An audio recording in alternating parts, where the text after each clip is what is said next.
Well, with the start of school just a few weeks away, the spread of the Delta variant is raising concerns about kids and COVID.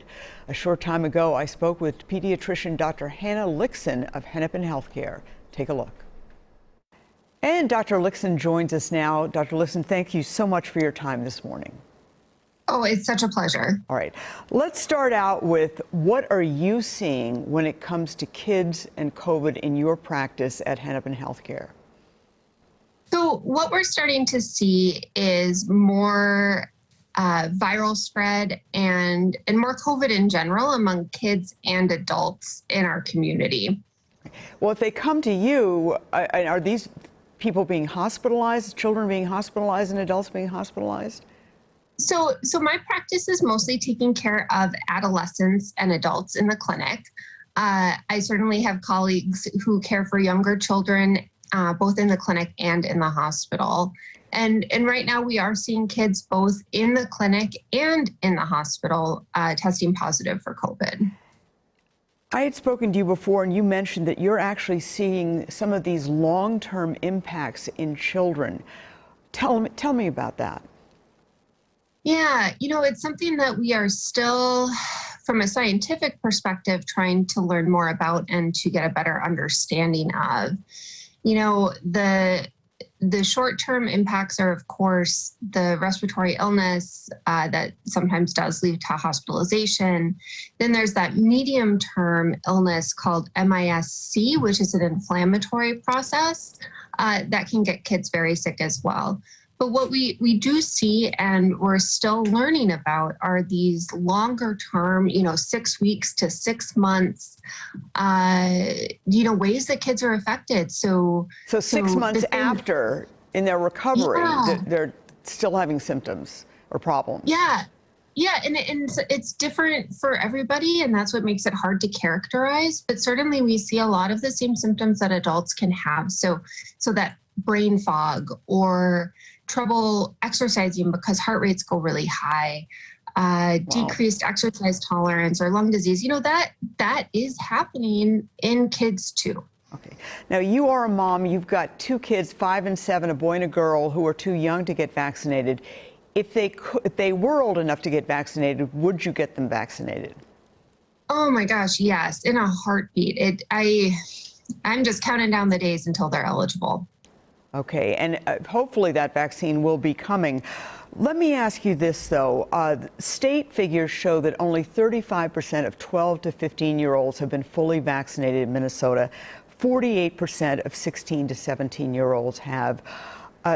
What I'm hearing from parents is they're not getting their kids vaccinated for the following reasons: that the vaccine is too new, that it's not yet FDA approved, and they have long-term questions about the long-term impacts on their child. Can you address those? Absolutely. And I first, I understand these concerns. We all want our children to be healthy, and we want to make the best choices for them in every circumstance. And so I understand, the concerns that parents have in wanting to have a complete picture. What we do know is that the risk of COVID to kids is real. So the vaccine is the best tool we have to prevent that. And even though it's not fully FDA approved, these vaccines have gone through a rigorous, just extremely rigorous testing and study protocol to make sure that they're safe and effective in kids. And that's why, kids like mine aren't even eligible yet, is they haven't completed that phase. Okay. So I understand the concern. And yes, these vaccines are somewhat new, but they're not that new anymore. And we have really good experience now. And I am confident as a parent and as a physician that they are safe. I am hearing from parents of teen girls who are especially concerned about long-term fertility impact. That's out there. Can you address that? Yeah, that's been a concern I hear a lot about too among adolescents and adults. And fortunately, we know that there is no negative impact on fertility from this vaccine. But, their question is, how do we know 10 years from now? If you're 15, you get the vaccine, then you're 25 and you're trying to have a baby. They're worried about that. That's what these parents are telling me they're worried about. It sounds like they're telling you that as well. Yeah, I can't predict the future in any way, so everybody's fertility is unique. But there's not a physical or biological way that this vaccine could affect fertility. The initial concerns were because one of the proteins in the vaccine, one of the spike proteins, looks a little similar to a protein in the placenta, but it's not similar enough that there's any impact on fertility. Okay. Let me ask you, what should parents do of kids younger than 12 to protect them as this Delta variant spreads? They can't get a vaccine. Yeah, so the best tools we have are the non-pharmacological ones. So making sure that our kids wear a mask when they're in an indoor crowded space. And then the other best thing we can do to protect our young kids is get vaccinated ourselves. So make sure that everyone around them is vaccinated. All right. The CDC recommends masks in schools for all K through 12 students. Do you agree with that? 100%. I think that it's crucial that our kids get to go back to school this year. They need their education. They need the social development that they get from being in school. And so we need to do everything we can to make it safe for them to be there and stay there. And masks are the best tool we have. Parents have also brought up this point to me. In school, you're going to have a lot of kids that aren't vaccinated and kids that are vaccinated. So if there is an outbreak, the kids that are vaccinated will be able to stay in school most likely, and the kids that aren't vaccinated will have to go home, creating two sort of different sets of kids. Is that a concern just from a social standpoint, from a mental health standpoint for children?